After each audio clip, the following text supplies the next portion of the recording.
সবাইকে স্বাগতম জানাচ্ছি ইথিক্স লার্নিং সেন্টারে। আজকে আমি আলোচনা করব যুক্তিবিদ্যা সাজেশন নিয়ে এইচএসসি 2025 ব্যাচের।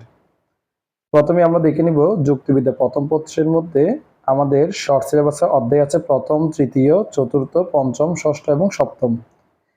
এখান থেকে অনুমান করা যায় সিকিউ আসতে পারে এইভাবে। প্রথম অধ্যায় থেকে আসতে পারে একটা সিকিউ, তৃতীয় অধ্যায় থেকে আসতে পারে দুইটা সিকিউ, চতুর্থ অধ্যায় থেকে আসতে পারে একটা সিকিউ, পঞ্চম অধ্যায় থেকে আসতে পারে দুইটা সিকিউ, ষষ্ঠ থেকে আসতে পারে তিনটা সিকিউ এবং সপ্তম অধ্যায় থেকে আসতে পারে দুইটা সিকিউ। মোট সিকিউ 11টা আসবে এই প্যাটার্ন অনুসারে, এটা আমি আশা করছি। এবং তোমরা এই যুক্তিবিদ্যা যারা একদমই প্রিপারেশন দুর্বল আগে থেকেই, তারা শুধুমাত্র 3টা অধ্যায় ভালো করে পড়লেই হয়ে যাবে। প্রথম অধ্যায় সহজ আছে, এখান থেকে একটা সিকিউ কমন পেয়ে যাবে। পঞ্চম অধ্যায় থেকে দুইটা সিকিউ কমন পেয়ে যাবে এবং ষষ্ঠ অধ্যায় থেকে 3টা। তাহলে মোট হয়ে গেল এখান থেকে মিলে 6টা অধ্যায়, মানে 6টা সিকিউ কমন পড়ে গেল 3টা অধ্যায় পড়ে।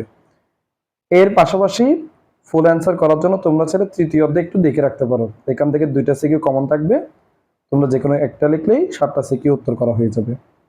এবার আসি যুক্তিবিদ্যা দ্বিতীয় পত্র, যেখানে অধ্যায় আছে প্রথম, দ্বিতীয়, তৃতীয়, চতুর্থ এবং ষষ্ঠ। এখান থেকে 11টা সিকিউ আসবে। কিভাবে আসবে? প্রথম অধ্যায় থেকে আসবে একটা সিকিউ, দ্বিতীয় অধ্যায় থেকে আসবে দুইটা, তৃতীয় অধ্যায় থেকে আসবে 3টা, চতুর্থ অধ্যায় থেকে আসতে পারে দুইটা এবং ষষ্ঠ অধ্যায় থেকে আসতে পারে দুইটা। এখানে মোট হলো সিকিউ 10টা। চতুর্থ অধ্যায় থেকে ধারণা করা যায় দুইটা এর বদলে 3টাও আসতে পারে, বা তৃতীয় অধ্যায় থেকে 3টা বা 4টা সিকিউ আসতে পারে 11টা মেলানোর জন্য। তো এখানে খুবই বেশি গুরুত্বপূর্ণ হচ্ছে আমাদের তৃতীয় অধ্যায়। এখান থেকে যেহেতু অনেক বেশি সিকিউ কমন আসবে, এটা অবশ্যই ভালো করে দেখে নিবা। তার সাথে চতুর্থ অধ্যায় এবং ষষ্ঠ অধ্যায় দেখে নিলেই মোটামুটি তোমার 7টা সিকিউ উত্তর করা খুব সহজেই সম্ভব হবে।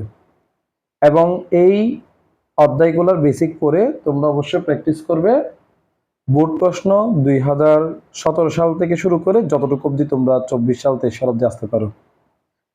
আশা করতেছি তোমরা যুক্তিবিদ্যা সাজেশনটা খুব ভালো করে বুঝতে পেরেছো।